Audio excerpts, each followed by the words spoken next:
The Art of Money Getting, or Golden Rules for Making Money, by P.T. Barnum. In the United States, where we have more land than people, it is not at all difficult for persons in good health to make money. In this comparatively new field, there are so many avenues of success open, so many vocations which are not crowded, that any person of either sex who is willing, at least for the time being, to engage in any respectable occupation that offers, may find lucrative employment. Those who really desire to attain an independence have only to set their minds upon it, and adopt the proper means, as they do in regard to any other object which they wish to accomplish, and the thing is easily done. But however easy it may be found to make money, I have no doubt many of my hearers will agree, it is the most difficult thing in the world to keep it. The road to wealth is, as Dr. Franklin truly says, as plain as the road to the mill. It consists simply in expending less than we earn. That seems to be a very simple problem. Mr. Micawber, one of those happy creations of the genial Dickens, puts the case in a strong light when he says that to have annual income of £20 per annum and spend £20 and sixpence is to be the most miserable of men, whereas to have an income of only £20 and spend but £19 and sixpence is to be the happiest of mortals. Many of my readers may say, "We understand this. This is economy. And we know economy is wealth. We know we can't eat our cake and keep it also."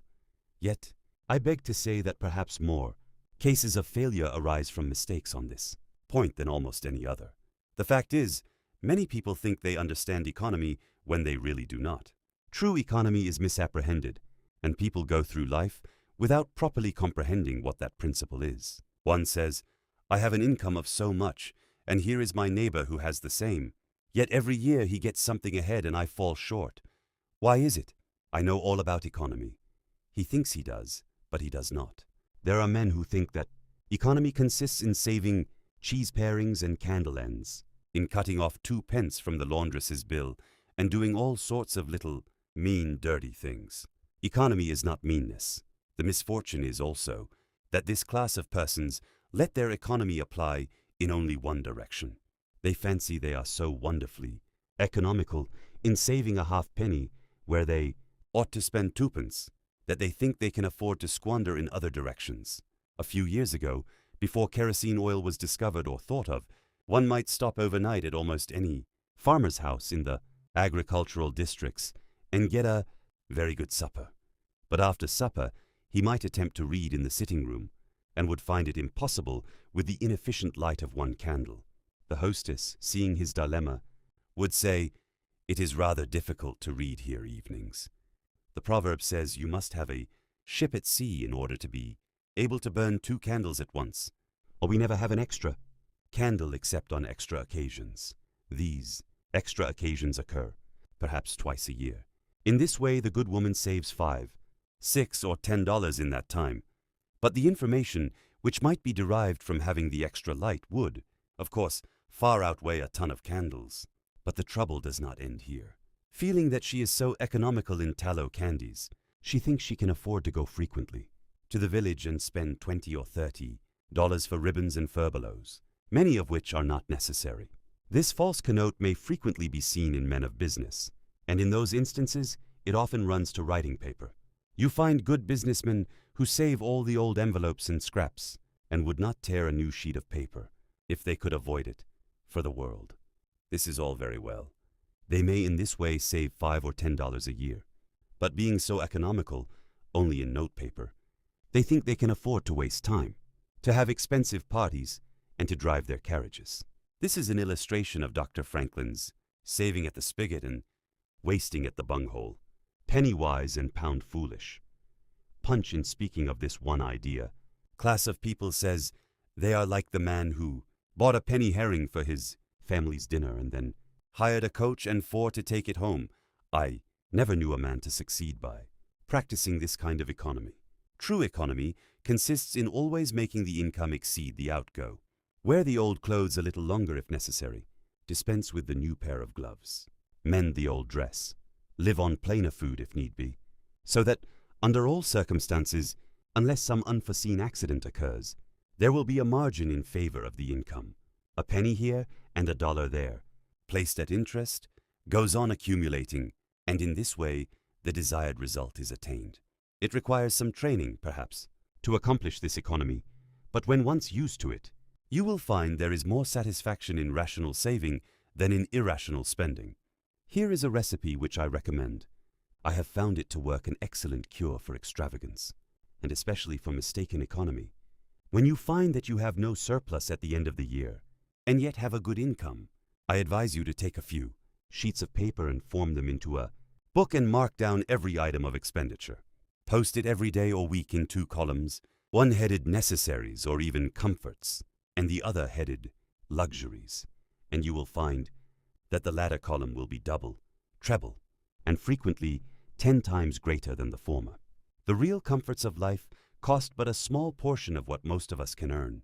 Dr. Franklin says, "It is the eyes of others, and not our own eyes, which ruin us. If all the world were blind except myself, I should not care for fine clothes or furniture. It is the fear of what Mrs. Grundy may say that keeps the noses of many worthy families to the grindstone."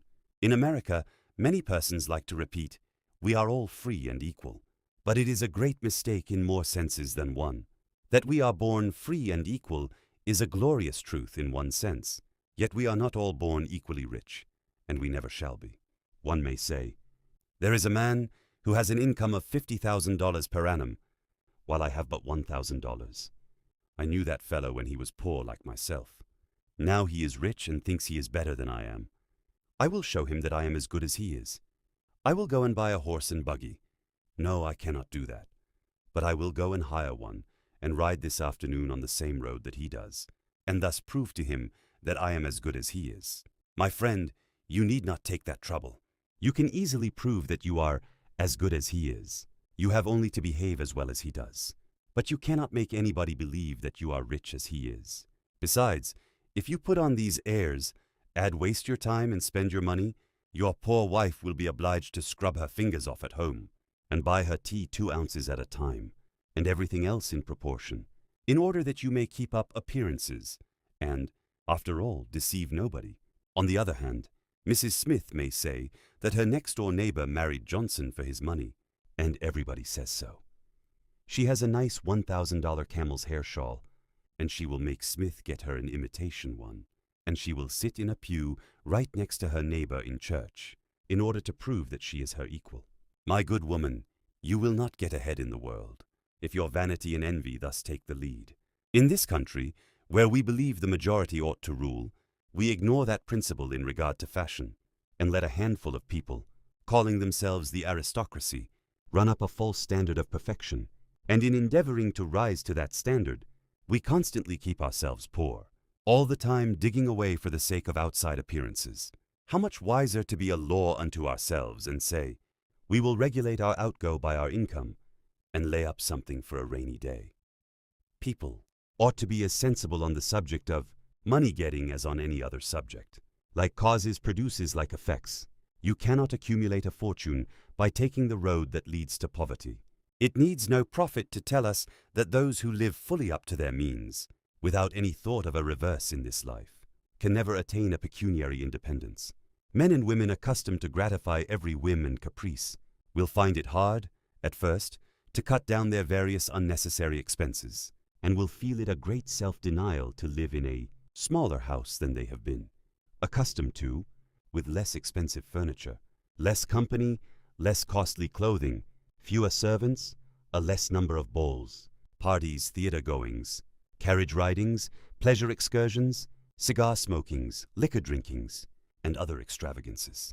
But after all, if they will try the plan of laying by a nest egg, or, in other words, a small sum of money, at interest or judiciously invested in land, they will be surprised at the pleasure to be derived from constantly adding to their little pile, as well as from all the economical habits which are engendered by this course. The old suit of clothes and the old bonnet and dress will answer for another season. The Croton or spring water taste better than champagne. A cold bath and a brisk walk will prove more exhilarating than a ride in the finest coach, a social chat, an evening's reading in the family circle, or an hour's play of Hunt the Slipper and Blind Man's Buff will be far more pleasant than a $50 or $500 party. when the reflection on the difference in cost is indulged in by those who begin to know the pleasures of saving. Thousands of men are kept poor, and tens of thousands are made, so after they have acquired quite sufficient to support them well through life. In consequence of laying their plans of living on too broad a platform, some families expend $20,000 per annum, and some much more, and would scarcely know how to live on less, while others secure more solid enjoyment frequently on a 20th part of that amount. Prosperity is a more severe ordeal than adversity, especially sudden prosperity. Easy come, easy go, is an old and true proverb. A spirit of pride and vanity, when permitted to have full sway, is the undying cankerworm which gnaws the very vitals of a man's worldly possessions, let them be small or great, hundreds or millions. Many persons, as they begin to prosper, immediately expand their ideas and commence expending for luxuries, until in a short time their expenses swallow up their income, and they become ruined in their ridiculous attempts to keep up appearances and make a sensation. I know a gentleman of fortune who says that when he first began to prosper, his wife would have a new and elegant sofa. That sofa, he says, cost me $30,000. When the sofa reached the house, it was found necessary to get chairs to match, then sideboards, carpets, and tables to correspond with them, and so on through the entire stock of furniture, when at last it was found that the house itself was quite too small and old-fashioned for the furniture, and a new one was built to correspond with the new purchases. Thus, added my friend, summing up an outlay of $30,000, caused by that single sofa and saddling on me, in the shape of servants, equipage, and the necessary expenses attendant upon keeping up a fine establishment, a yearly outlay of $11,000, and a tight pinch at that, whereas 10 years ago we lived with much more real comfort, because with much less care, on as many hundreds. The truth is, he continued, that sofa would have brought me to inevitable bankruptcy, had not a most unexampled title to prosperity kept me above it, and had I not checked the natural desire to cut a dash. The foundation of success in life is good health. That is the substratum fortune. It is also the basis of happiness. A person cannot accumulate a fortune very well when he is sick. He has no ambition, no incentive, no force. Of course, there are those who have bad health and cannot help it. You cannot expect that such persons can accumulate wealth, but there are a great many in poor health who need not be so. If, then, sound health is the foundation of success and happiness in life, how important it is that we should study the laws of health, which is but another expression for the laws of nature. The nearer we keep to the laws of nature, the nearer we are to good health. And yet how many persons there are who pay no attention to natural laws, but absolutely transgress them, even against their own natural inclination. We ought to know that the sin of ignorance is never winked at in regard to the violation of nature's laws. Their infraction always brings the penalty. A child may thrust its finger into the flames without knowing it will burn, and so suffers. Repentance even will not stop the smart. Many of our ancestors knew very little about the principle of ventilation. They did not know much about oxygen, whatever other jinn they might have been acquainted with, and consequently they built their houses with little 7 by 9 feet bedrooms, and these good old pious Puritans would lock themselves up in one of these cells, say their prayers, and go to bed. In the morning they would devoutly return thanks for the preservation of their lives. During the night, and nobody had better reason to be thankful, probably some big crack in the window or in the door let in a little fresh air, and thus saved them. Many persons knowingly violate the laws of nature against their better impulses, for the sake of fashion. For instance, there is one thing that nothing living except a vile worm ever naturally loved, and that is tobacco. Yet how many persons there are who deliberately train an unnatural appetite, and overcome this implanted aversion for tobacco to such a degree that they get to love it. They have got hold of a poisonous, filthy weed, or rather that takes a firm hold of them. Here are married men who run about spitting tobacco juice on the carpet and floors, and sometimes even upon their wives besides. They do not kick their wives out of doors like drunken men, but their wives, I have no doubt, often wish they were outside of the house. Another perilous feature is that this artificial appetite, like jealousy, grows by what it feeds on. When you love that which is unnatural, a stronger appetite is created for the hurtful thing than the natural desire for what is harmless. There is an old proverb which says that habit is second nature, but an artificial habit is stronger than nature. Take, for instance, an old tobacco chewer. His love for the quid is stronger than his love for any particular kind of food. He can give up roast beef easier than give up the weed. Young lads regret that they are not men. They would like to go to bed, boys, and wake up men. And to accomplish this, they copy the bad habits of their seniors. Little Tommy and Johnny see their fathers or uncles smoke a pipe, and they say, "If I could only do that, I would be a man too. Uncle John has gone out and left his pipe of tobacco. Let us try it." They take a match and light it, and then puff away. "We will learn to smoke. Do you like it, Johnny?" That lad dolefully replies, "Not very much. It tastes bitter." By and by he grows pale, but he persists, and he soon offers up a sacrifice on the altar of fashion. But the boys stick to it and persevere until, at last, they conquer their natural appetites and become the victims of acquired tastes. I speak by the book, for I have noticed its effects on myself, having gone so far as to smoke 10 or 15 cigars a day, although I have not used the weed during the last 14 years, and never shall again. The more a man smokes, the more he craves smoking. The last cigar smoked simply excites the desire for another, and so on incessantly. Take the tobacco chewer. In the morning, when he gets up, he puts a quid in his mouth and keeps it there all day, never taking it out except to exchange it for a fresh one, or when he's going to eat. Oh, yes, at intervals during the day and evening, many a chewer takes out the quid and holds it in his hand long enough to take a drink, and then pop it goes back again. This simply proves that the appetite for rum is even stronger than that for tobacco. When the tobacco chewer goes to your country seat and you show him your grapery and fruit house and the beauties of your garden, when you offer him some fresh, ripe fruit and say, "My friend, I have got here the most delicious apples, and pears and peaches and apricots. I have imported them from Spain, France, and Italy. Just see those luscious grapes. There is nothing more delicious nor more healthy than ripe fruit. So help yourself. I want to see you delight yourself with these things."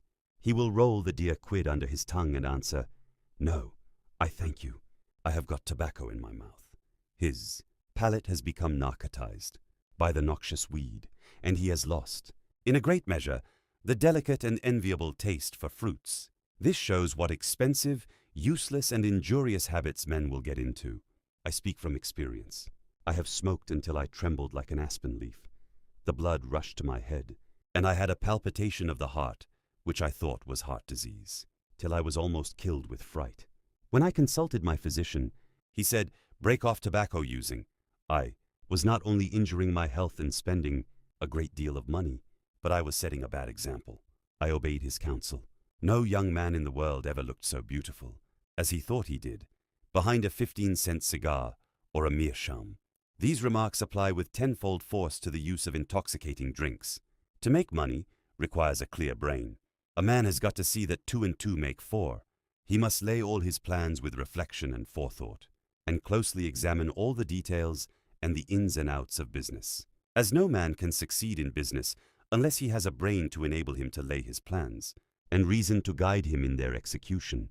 So, no matter how bountifully a man may be blessed with intelligence, if the brain is muddled and his judgment warped by intoxicating drinks, it is impossible for him to carry on business successfully. How many good opportunities have passed, never to return, while a man was sipping a social glass with his friend?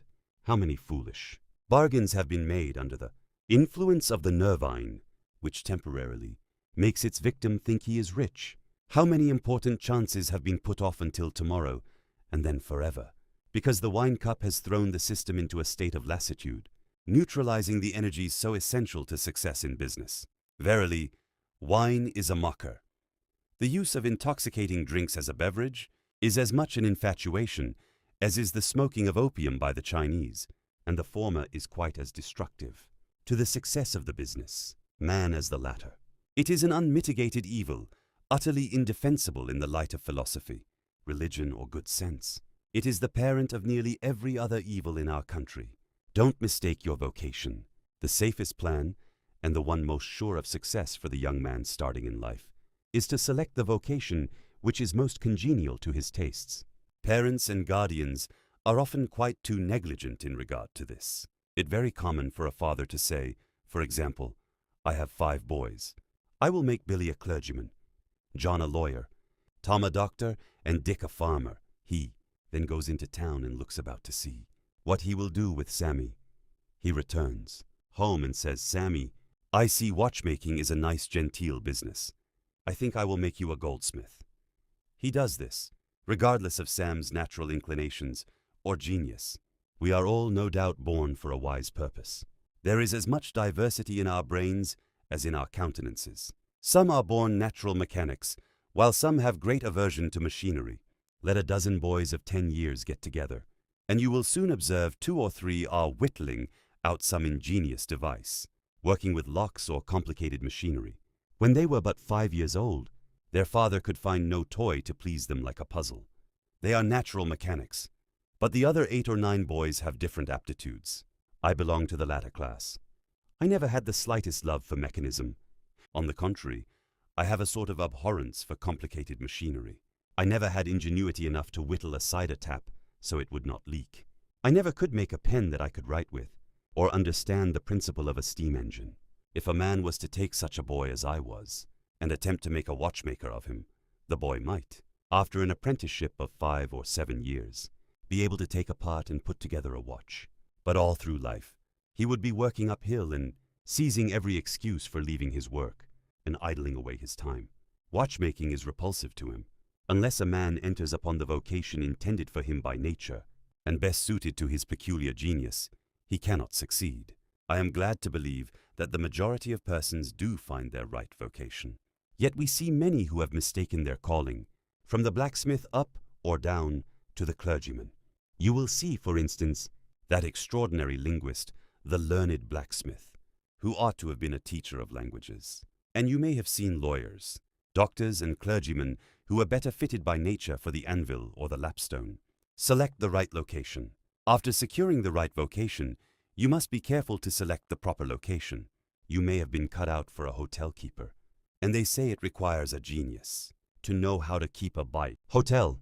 You might conduct a hotel like clockwork and provide satisfactorily for 500 guests every day. Yet, if you should locate your house in a small village where there is no railroad communication or public travel, the location would be your ruin. It is equally important that you do not commence business where there are already enough to meet all demands in the same occupation. I remember a case which illustrates this subject. When I was in London in 1858, I was passing down Holborn with an English friend and came to the penny shows.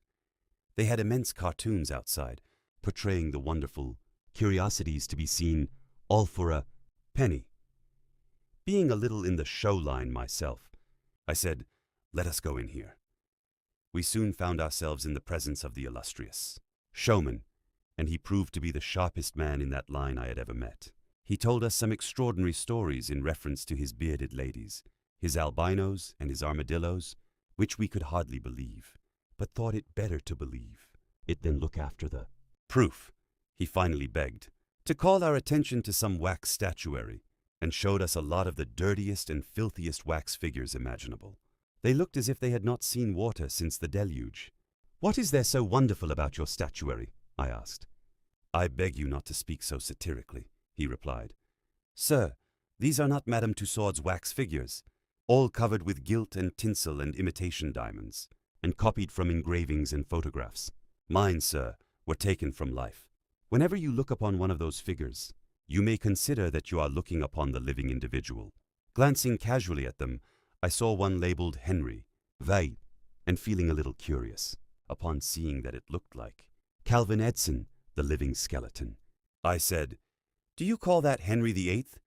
He replied, "Certainly, sir.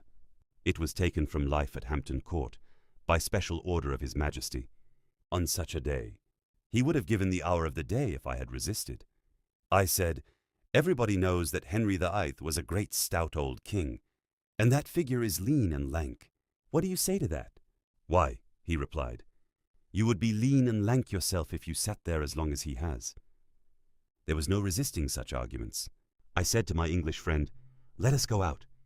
"Do not tell him who I am." I show the white feather. He beats me. He followed us to the door, and seeing the rabble in the street, he called out, "Ladies and gentlemen, I beg to draw your attention to the respectable character of my visitors," pointing to us as we walked away. I called upon him a couple of days afterwards, told him who I was, and said, "My friend, you are an excellent showman, but you have selected a bad location." He replied, "This is true, sir. I feel that all my talents are thrown away. But what can I do?" "You can go to America," I replied. "You can give full play to your faculties over there. You will find plenty of elbow room in America. I will engage you for 2 years. After that, you will be able to go on your own account." He accepted my offer and remained 2 years in my New York museum. He then went to New Orleans and carried on a traveling show business during the summer. Today he is worth $60,000, simply because he selected the right vocation and also secured the proper location. The old proverb says, 3 removes are as bad as a fire. But when a man is in the fire, it matters but little how soon or how often he removes. Avoid debt. Young men starting in life should avoid running into debt. There is scarcely anything that drags a person down like debt. It is a slavish position to get in. Yet we find many a young man, hardly out of his teens, running in debt. He meets a chum and says, "Look at this. I have got trusted for a new suit of clothes." He seems to look upon the clothes as so much given to him. Well, it frequently is so, but if he succeeds in paying and then gets trusted again, he is adopting a habit which will keep him in poverty through life. Debt robs a man of his self-respect and makes him almost despise himself, grunting and groaning and working for what he has eaten up or worn out. And now when he is called upon to pay up, he has nothing to show for his money. This is properly termed working for a dead horse.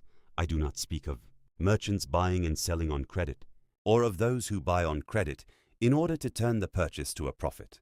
The old Quaker said to his farmer son, "John, never get trusted, but if thee gets trusted for anything, let it be for manure, because that will help thee pay it back." Again, Mr. Beecher advised young men to get in debt if they could to a small amount in the purchase of land in the country districts. "If a young man," he says, "will only get in debt for some land and then get married, these 2 things will keep him straight, or nothing will.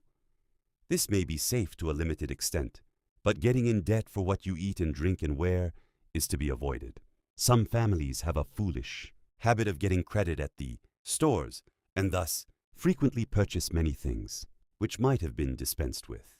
It is all very well to say, 'I have got trusted for 60 days, and if I don't have the money, the creditor will think nothing about it.' There is no class of people in the world who have such good memories as creditors. When the 60 days run out, you will have to pay. If you do not pay, you will break your promise and probably resort to a falsehood. You may make some excuse or get in debt elsewhere to pay it, but that only involves you the deeper. A good-looking, lazy young fellow was the apprentice boy, Horatio. His employer said, "Horatio, did you ever see a snail?" "I think I have," he drawled out. "You must have met him then, for I'm sure you never overtook one," said the boss. Your creditor will meet you or overtake you and say, "Now, my young friend, you agreed to pay me. You have not done it. You must give me your note." You give the note on interest, and it commences working against you. It is a dead horse. The creditor goes to bed at night and wakes up in the morning better off than when he retired to bed, because his interest has increased during the night. But you grow poorer while you are sleeping, for the interest is accumulating against you. Money is in some respects like fire. It is a very excellent servant, but a terrible master. When you have it mastering you, when interest is constantly piling up against you, it will keep you down in the worst kind of slavery. But let money work for you, and you have the most devoted servant in the world. It is no eye-servant. There is nothing animate or inanimate that will work so faithfully as money when placed at interest, well secured. It works night and day, and in wet or dry weather.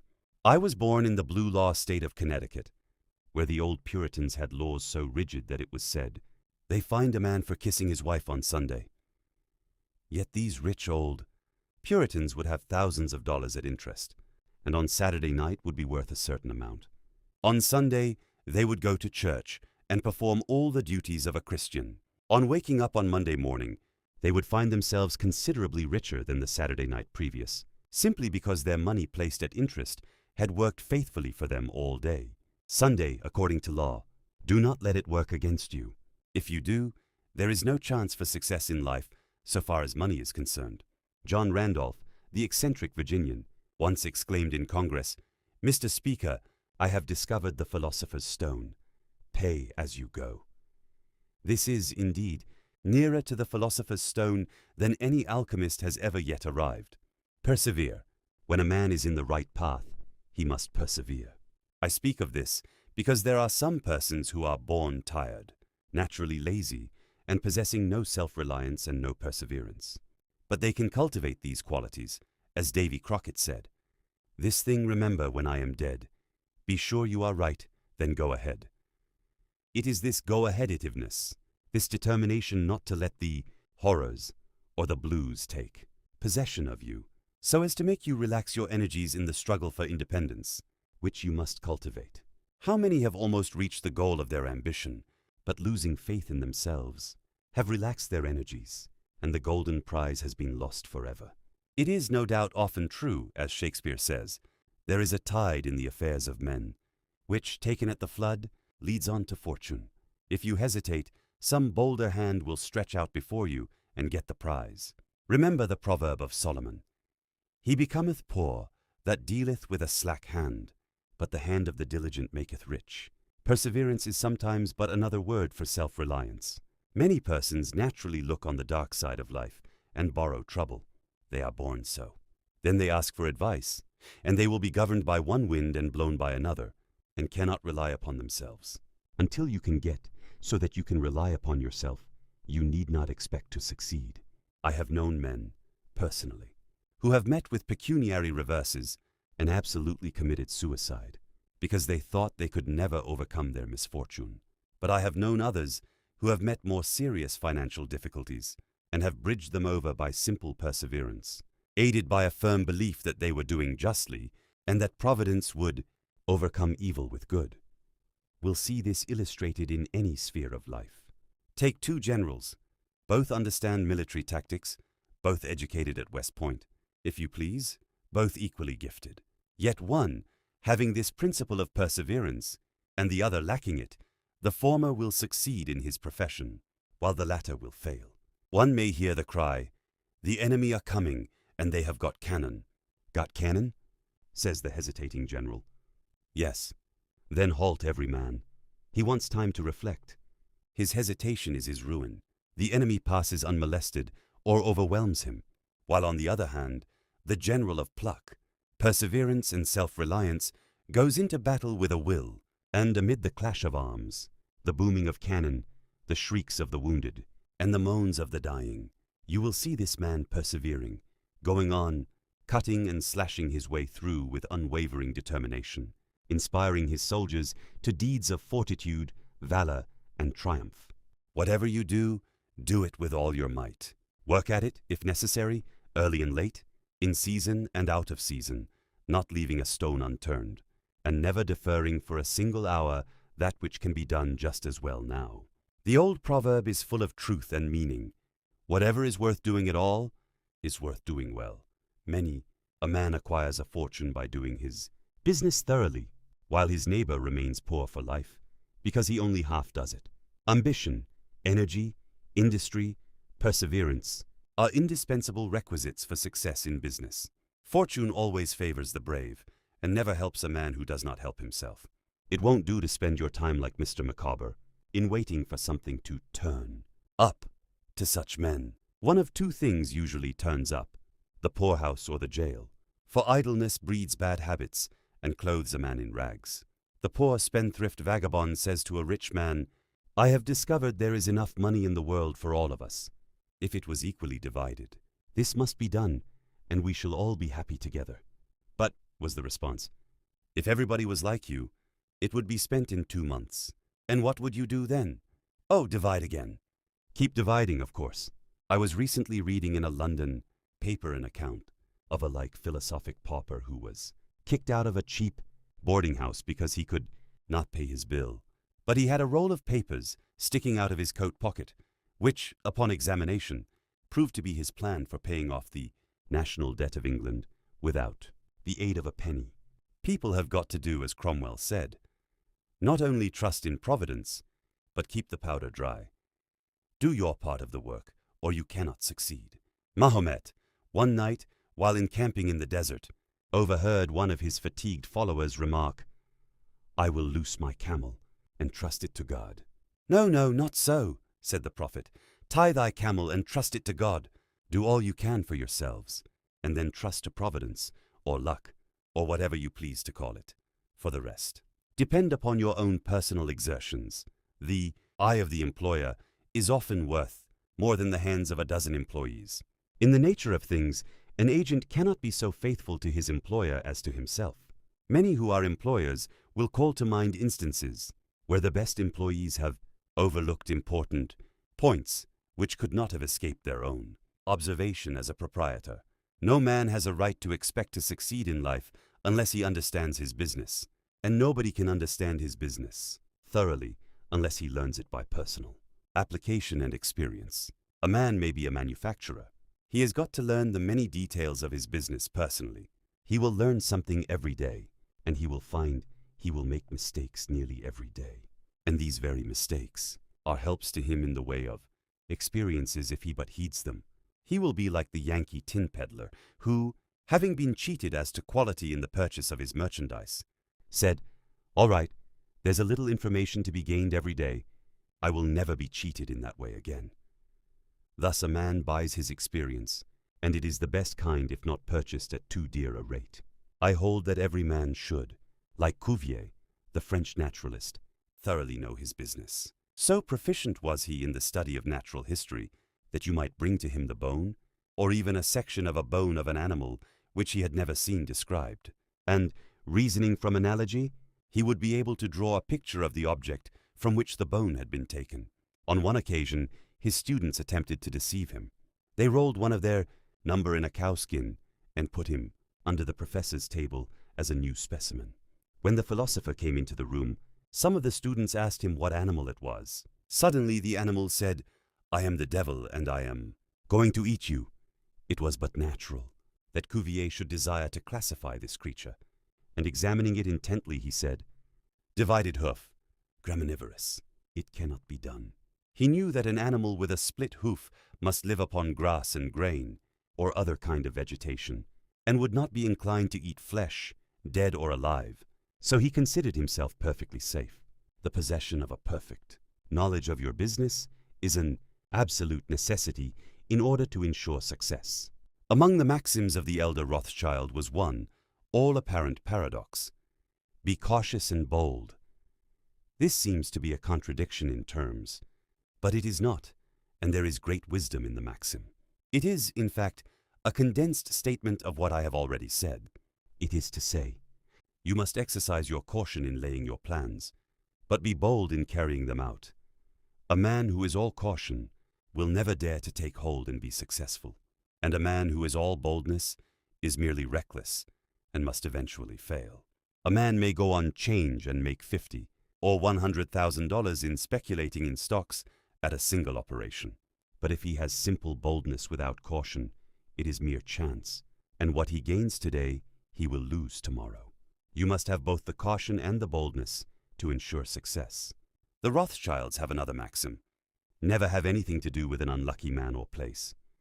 That is to say, never have anything to do with a man or place which never succeeds, because, although a man may appear to be honest and intelligent, yet if he tries this or that thing and always fails, it is on account of some fault or infirmity that you may not be able to discover, but nevertheless which must exist. There is no such thing in the world as luck. There never was a man who could go out in the morning and find a purse full of gold in the street today, and another tomorrow, and so on. Day after day, he may do so once in his life. But so far as mere luck is concerned, he is as liable to lose it as to find it. Like causes produce like effects.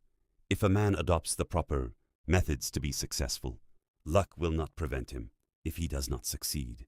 There are reasons for it, although perhaps he may not be able to see them.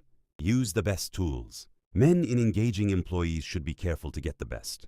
Understand, you cannot have too good tools to work with, and there is no tool you should be so particular about as living tools. If you get a good one, it is better to keep him than keep changing. He learns something every day, and you are benefited by the experience he acquires. He is worth more to you this year than last, and he is the last man to part with, provided his habits are good and he continues faithful. If, as he gets more valuable, he demands an exorbitant increase of salary on the supposition that you can't do without him, let him go. Whenever I have such an employee, I always discharge him. First, to convince him that his place may be supplied, and second, because he is good for nothing if he thinks he is invaluable and cannot be spared. But I would keep him, if possible, in order to profit from the result of his experience. An important element in an employee is the brain.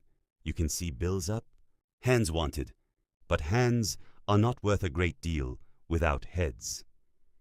Mr. Beecher illustrates this in this wise.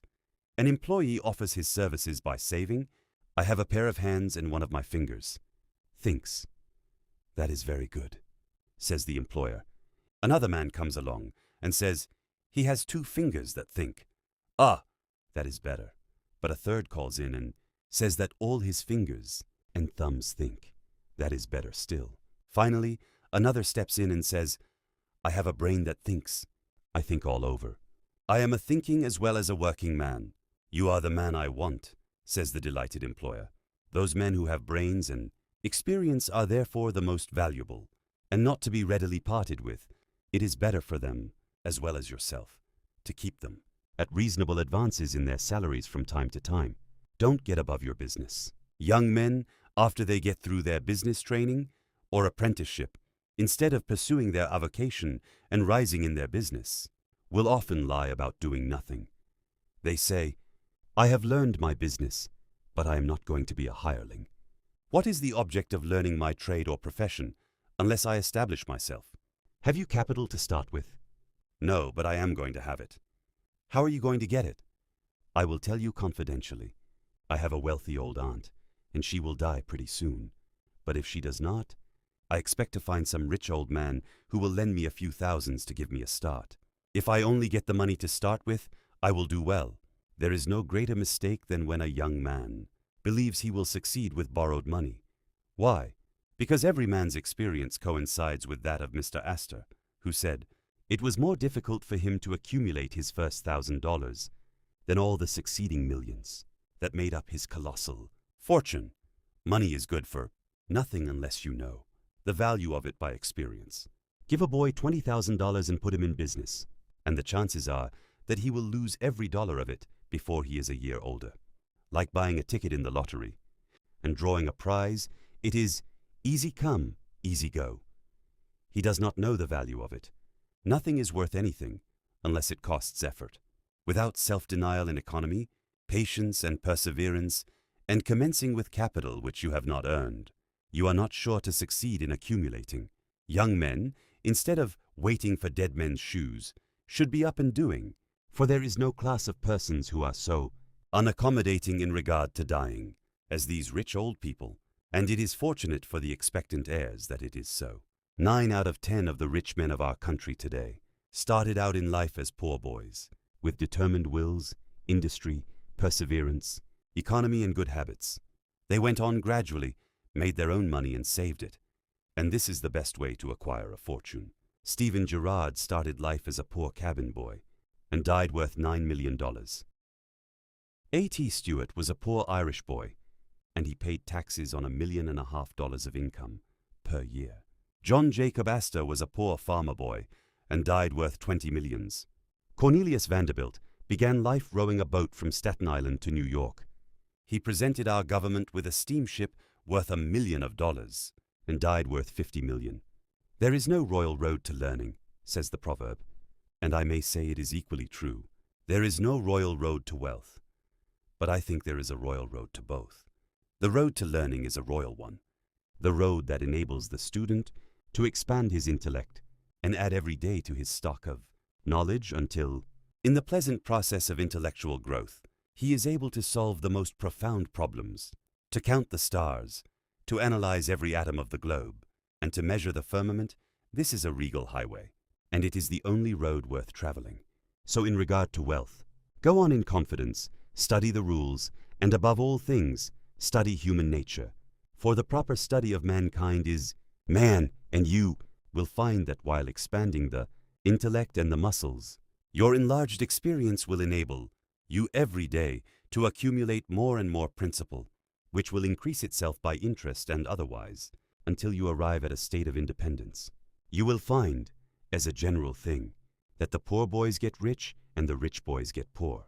For instance, a rich man at his decease leaves a large estate to his family. His eldest sons, who have helped him earn his fortune, know by experience the value of money, and they take their inheritance and add to it.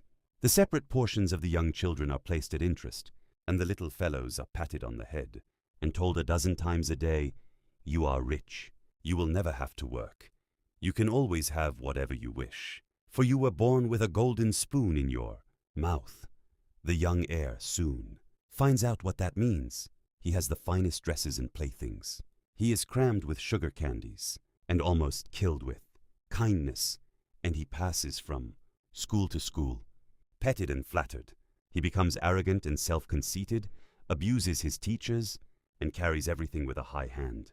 He knows nothing of the real value of money, having never earned any, but he knows all about the golden spoon business. At college, he invites his poor fellow students to his room, where he wines and dines them. He is cajoled and caressed, and called a glorious good fellow, because he is so lavish of his money.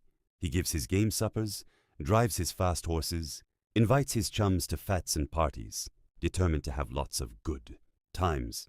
He spends the night in frolics and debauchery, and leads off his companions with the familiar song, "We won't go home till morning." He gets them to join him in pulling down signs, taking gates from their hinges and throwing them into backyards and horse ponds. If the police arrest them, he knocks them down, is taken to the lockup, and joyfully foots the bills.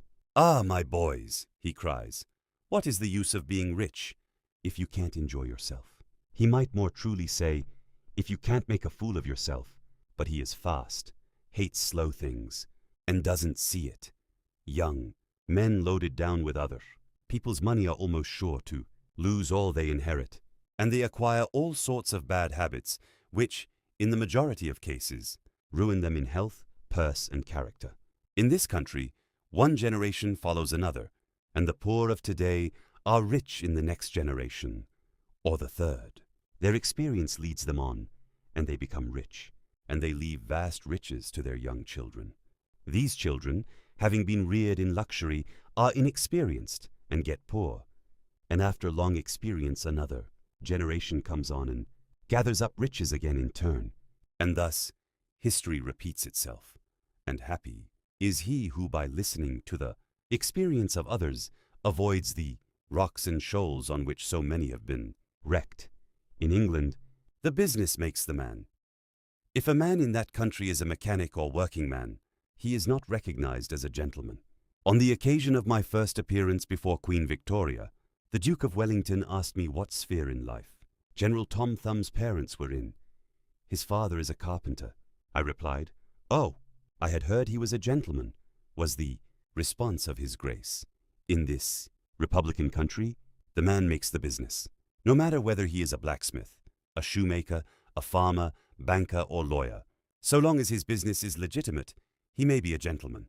So any legitimate business is a double blessing. It helps the man engaged in it, and also helps others. The farmer supports his own family, but he also benefits the merchant or mechanic who needs the products of his farm. The tailor not only makes a living by his trade, but he also benefits the farmer, the clergyman, and others who cannot make their own clothing. But all these classes often may be gentlemen. The great ambition should be to excel all others engaged in the same occupation. The college student, who was about graduating, said to an old lawyer, "I have not yet decided which profession I will follow. Is your profession full? The basement is much crowded, but there is plenty of room upstairs," was the witty and truthful reply. No, profession, trade, or calling is overcrowded in the upper story. Wherever you find the most honest and intelligent merchant or banker, or the best lawyer, the best doctor, the best clergyman, the best shoemaker, carpenter, or anything else, that man is most sought for and has always enough to do. As a nation, Americans are too superficial. They are striving to get rich quickly and do not generally do their business as substantially and thoroughly as they should. But whoever excels all others in his own line, if his habits are good and his integrity undoubted, cannot fail to secure abundant patronage and the wealth that naturally follows. Let your motto then always be Excelsior, for by living up to it, there is no such word as fail. Learn something useful. Every man should make his son or daughter learn some useful trade or profession, so that in these days of changing fortunes of being rich today and poor tomorrow they may have something tangible to fall back upon. This provision might save many persons from misery, who by some unexpected turn of fortune have lost all their means. Let hope predominate, but be not too visionary.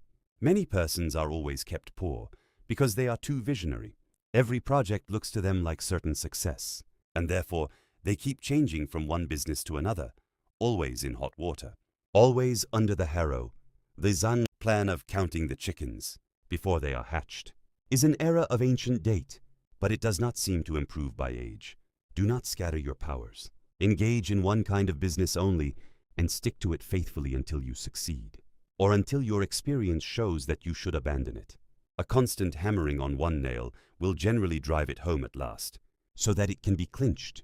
When a man's undivided attention is centered on one object, his mind will constantly be suggesting improvements of value, which would escape him if his brain was occupied by a dozen different subjects at once. Many a fortune has slipped through a man's fingers because he was engaged in too many occupations at a time. There is good sense in the old caution against having too many irons in the fire at once. Be systematic. Men should be systematic in their business. A person who does business by rule, having a time and place for everything, doing his work promptly, will accomplish twice as much and with half the trouble of him who does it carelessly and slipshod. By introducing system into all your transactions, doing one thing at a time, always meeting appointments with punctuality, you find leisure for pastime and recreation. Whereas the man who only half does one thing and then turns to something else and half does that will have his business at loose ends and will never know when his day's work is done, for it never will be done. Of course, there is a limit to all these rules. We must try to preserve the happy medium, for there is such a thing as being too systematic. There are men and women, for instance, who put away things so carefully that they can never find them again. It is too much like the red tape formality at Washington and Mr. Dickens' circumlocution office, all theory and no result. When the Astor House was first started in New York City, it was undoubtedly the best hotel in the country. The proprietors had learned a good deal in Europe regarding hotels, and the landlords were proud of the rigid system which pervaded every department of their great establishment. When 12 o'clock at night had arrived, and there were a number of guests around, one of the proprietors would say, "Touch that bell, John," and in 2 minutes 60 servants, with a water bucket in each hand, would present themselves in the hall. "This," said the landlord, addressing his guests, "is our fire bell. It will show you we are quite safe here. We do everything systematically." This was before the Croton. Water was introduced into the city, but they sometimes carried their system too far. On one occasion, when the hotel was thronged with guests, one of the waiters was suddenly indisposed, and although there were 50 waiters in the hotel, the landlord thought he must have his full complement, or his system would be interfered with. Just before dinner time, he rushed downstairs and said, "There must be another waiter. I am one waiter short. What can I do?" He happened to see Boots, the Irishman. "Pat," said he, "wash your hands and face. Take that white apron, and come into the dining room in 5 minutes." Presently Pat appeared as required, and the proprietor said, "Now, Pat, you must stand behind these 2 chairs, and wait on the gentleman who will occupy them." "Did you ever act as a waiter?" "I know all about it, sure, but I never did it." Like the Irish pilot, on one occasion when the captain, thinking he was considerably out of his course, asked, "Are you certain you understand what you are doing?" Pat replied, "Sure, and I knows every rock in the channel." That moment, bang, thumped the vessel against a rock. "Ah, be jabers, and that is one of 'em," continued the pilot, but to return to the dining room. "Pat," said the landlord, "here we do everything systematically. You must first give the gentlemen each a plate of soup, and when they finish that, ask them what they will have next." Pat replied, "Ah, and I understand perfectly the virtues of shystem." Very soon in came the guests. The plates of soup were placed before them. One of Pat's 2 gentlemen ate his soup. The other did not care for it. He said, "Waiter, take this plate away and bring me some fish." Pat looked at the untasted plate of soup, and remembering the instructions of the landlord in regard to system, replied, "Not till ye have ate your soup." Of course, that was carrying system entirely too far. Read the newspapers. Always take a trustworthy newspaper, and thus keep thoroughly posted in regard to the transactions of the world. He who is without a newspaper is cut off from his species. In these days of telegraphs and steam, many important inventions and improvements in every branch of trade are being made, and he who don't consult the newspapers will soon find himself in his business left out in the cold. Beware of outside operations. We sometimes see men who have obtained fortunes suddenly become poor. In many cases, this arises from intemperance, and often from gaming and other bad habits. Frequently, it occurs because a man has been engaged in outside operations of some sort. When he gets rich in his legitimate business, he is told of a grand speculation where he can make a score of thousands. He is constantly flattered by his friends, who tell him that he is born lucky, that everything he touches turns into gold. Now, if he forgets that his economical habits, his rectitude of conduct, and a personal attention to a business which he understood, caused his success in life, he will listen to the siren voices. He says, "I will put in $20,000. I have been lucky, and my good luck will soon bring me back $60,000. A few days elapse, and it is discovered he must put in $10,000 more. Soon after he is told it is all right, but certain matters not foreseen require an advance of $20,000 more, which will bring him a rich harvest. But before the time comes around to realize, the bubble bursts. He loses all he is possessed of. And then he learns what he ought to have known at the first, that however successful a man may be in his own business, if he turns from that and engages ill a business which he don't understand, he is like Samson. When shorn of his locks, his strength has departed, and he becomes like other men. If a man has plenty of money, he ought to invest something in everything that appears to promise success, and that will probably benefit mankind. But let the sums thus invested be moderate in amount, and never let a man foolishly jeopardize a fortune that he has earned in a legitimate way by investing it in things in which he has had no experience. Don't endorse without security. I hold that no man ought ever to endorse a note or become security for any man, be it his father or brother, to a greater extent than he can afford to lose and care nothing about, without taking good security. Here is a man that is worth $20,000. He is doing a thriving manufacturing or mercantile trade. You are retired and living on your money. He comes to you and says, "You are aware that I am worth $20,000 and don't owe a dollar. If I had $5,000 in cash, I could purchase a particular lot of goods and double my money in a couple of months. Will you endorse my note for that amount?" You reflect that he is worth $20,000, and you incur no risk by endorsing his note.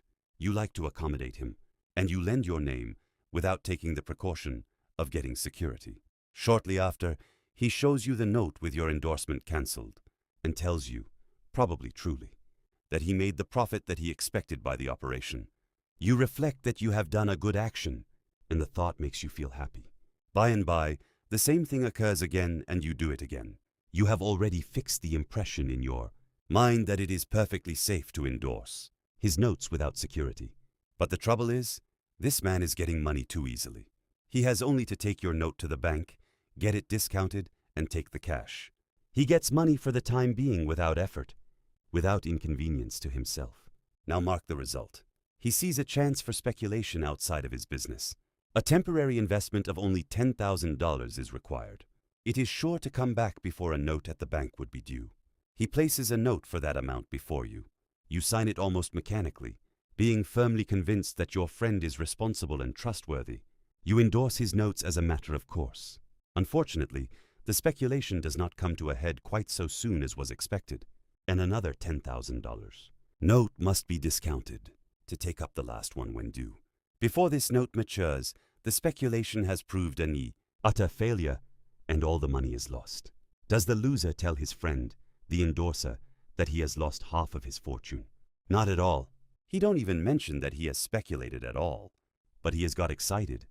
The spirit of speculation has seized him. He sees others making large sums in this way. We seldom hear of the losers. And, like other speculators, he looks for his money where he loses it. He tries again. Endorsing notes has become chronic with you, and at every loss, he gets your signature for whatever amount he wants. Finally, you discover your friend has lost all of his property and all of yours. You are overwhelmed with astonishment and grief, and you say, "It is a hard thing. My friend here has ruined me." But you should add, "I have also ruined him."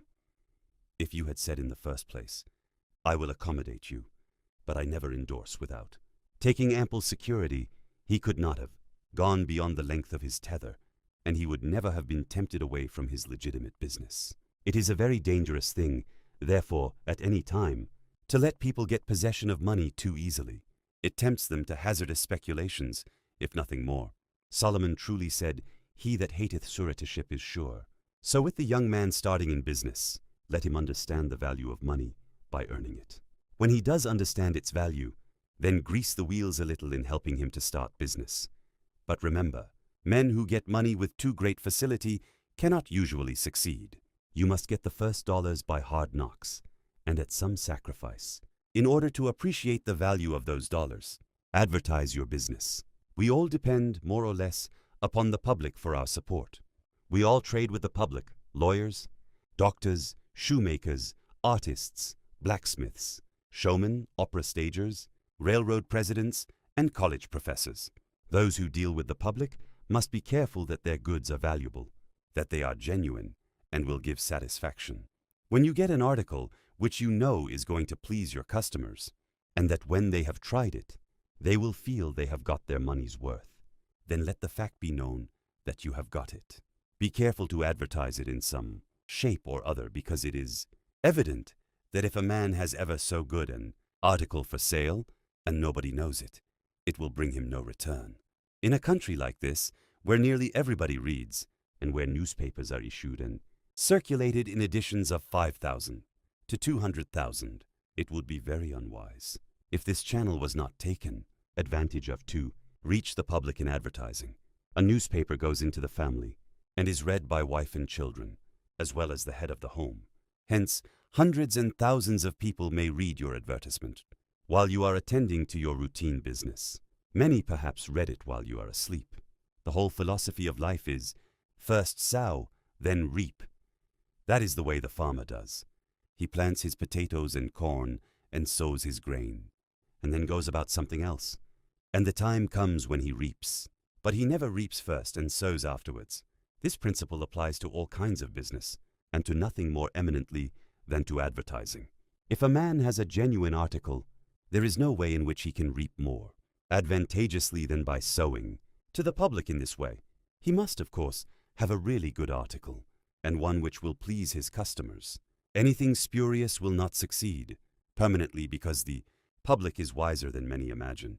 Men and women are selfish, and we all prefer purchasing where we can get the most for our money, and we try to find out where we can most surely do so. You may advertise a spurious article and induce many people to call and buy at once, but they will denounce you as an impostor and swindler, and your business will gradually die out and leave you poor. This is right. Few people can safely depend upon chance custom. You all need to have your customers return and purchase again. A man said to me, "I have tried advertising and did not succeed, yet I have a good article." I replied, "My friend, there may be exceptions to a general rule, but how do you advertise?" I put it in a weekly newspaper 3 times and paid $1.50 for it. I replied, "Sir, advertising is like learning. A little is a dangerous thing." A French writer says that the reader of a newspaper does not see the first mention of an ordinary advertisement. The second insertion he sees, but does not read. The third insertion he reads. The fourth insertion, he looks at the price. The fifth insertion, he speaks of it to his wife. The sixth insertion, he is ready to purchase. And the seventh insertion, he purchases your object in advertising is to make the public understand what you have got to sell, and if you have not the pluck to keep advertising until you have imparted that information, all the money you have spent is lost. You are like the fellow who told the gentleman if he would give him 10 cents, it would save him $1. "How can I help you so much with so small a sum?" asked the gentleman in surprise. "I started out this morning," hiccuped the fellow, "with the full determination to get drunk, and I have spent my only $1 to accomplish the object, and it has not quite done it. 10 cents worth more of whiskey would just do it, and in this manner I should save the $1 already expended. So a man who advertises at all must keep it up until the public know who and what he is, and what his business is, or else the money invested in advertising is lost." Some men have a peculiar genius for writing a striking advertisement, one that will arrest the attention of the reader at first sight. This fact, of course, gives the advertiser a great advantage. Sometimes a man makes himself popular by an unique sign or a curious display in his window. Recently, I observed a swing sign extending over the sidewalk in front of a store, on which was the inscription in plain letters, "Don't read the other side." Of course I did, and so did everybody else. And I learned that the man had made all independence by first attracting the public to his business in that way, and then using his customers well afterwards. Genin, the hatter, bought the first Jenny Lind ticket at auction for $225 because he knew it would be a good advertisement for him. "Who is the bidder?" said the auctioneer as he knocked down that ticket at Castle Garden. "Genin, the hatter," was the response. Here were thousands of people from the Fifth Avenue and from distant cities in the highest stations in life. "Who is Genin, the hatter?" they exclaimed. They had never heard of him before. The next morning, the newspapers and telegraph had circulated the facts from Maine to Texas, and from 5 to 10 millions off, people had read that the tickets sold at auction for Jenny Lind's first concert amounted to about $20,000, and that a single ticket was sold at $225. To Genin, the hatter, men throughout the country involuntarily took off their hats to see if they had a Genin hat on their heads. At a town in Iowa, it was found that in the crowd around the post office, there was one man who had a Genin hat, and he showed it in triumph, although it was worn out and not worth 2 cents. "Why," one man exclaimed, "you have a real Genin hat. What a lucky fellow you are." Another man said, "Hang on to that hat. It will be a valuable heirloom in your family." Still, another man in the crowd who seemed to envy the possessor of this good fortune said, "Come, give us all a chance. Put it up at auction." He did so, and it was sold as a keepsake for $9.50. What was the consequence to Mr. Genin? He sold 10,000 extra hats per annum the first 6 years. 9/10 of the purchasers bought of him, probably out of curiosity, and many of them, finding that he gave them an equivalent for their money, became his regular customers. This novel advertisement first struck their attention, and then, as he made a good article, they came again. Now, I don't say that everybody should advertise as Mr. Genin did, but I say if a man has got goods for sale and he don't advertise them in some way, the chances are that someday the sheriff will do it for him. Nor do I say that everybody must advertise in a newspaper, or indeed use printer's ink at all. On the contrary, although that article is indispensable in the majority of cases, yet doctors and clergymen, and sometimes lawyers and some others, can more effectually reach the public in some other manner. But it is obvious they must be known in some way, else how could they be supported? Be polite and kind to your customers. Politeness and civility are the best capital ever invested in business. Large stores, gilt signs, flaming advertisements will all prove unavailing if you or your employees treat your patrons abruptly. The truth is, the more kind and liberal a man is, the more generous will be the patronage bestowed upon him. Like begets like, the man who gives the greatest amount of goods of a corresponding quality for the least sum, still, reserving for himself a profit, will generally succeed best in the long run. This brings us to the golden rule: as ye would that men should do to you, do ye also to them, and they will do better by you than if you always treated them as if you wanted to get the most you could out of them for the least return. Men who drive sharp bargains with their customers, acting as if they never expected to see them again, will not be mistaken.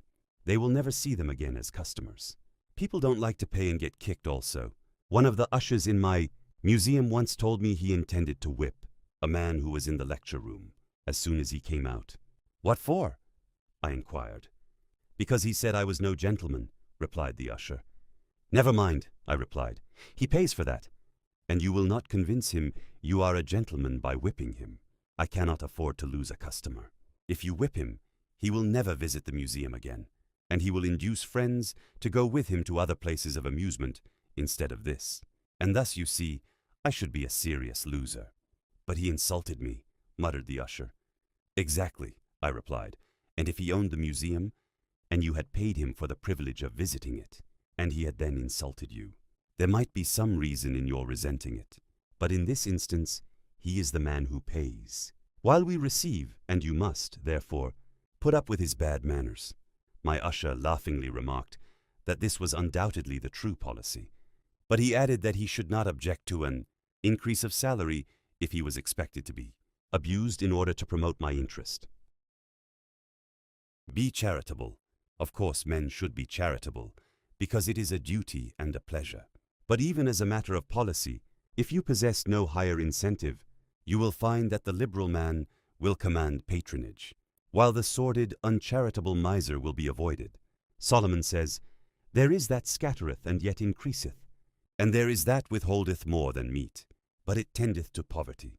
Of course, the only true charity is that which is from the heart. The best kind of charity is to help those who are willing to help themselves. Promiscuous almsgiving, without inquiring into the worthiness of the applicant, is bad in every sense. But to search out and quietly assist those who are struggling for themselves is the kind that scattereth and yet increaseth.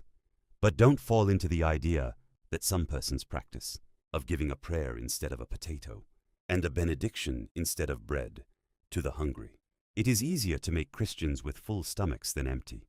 Don't blab. Some men have a foolish habit of telling their business secrets. If they make money, they like to tell their neighbors how it was done.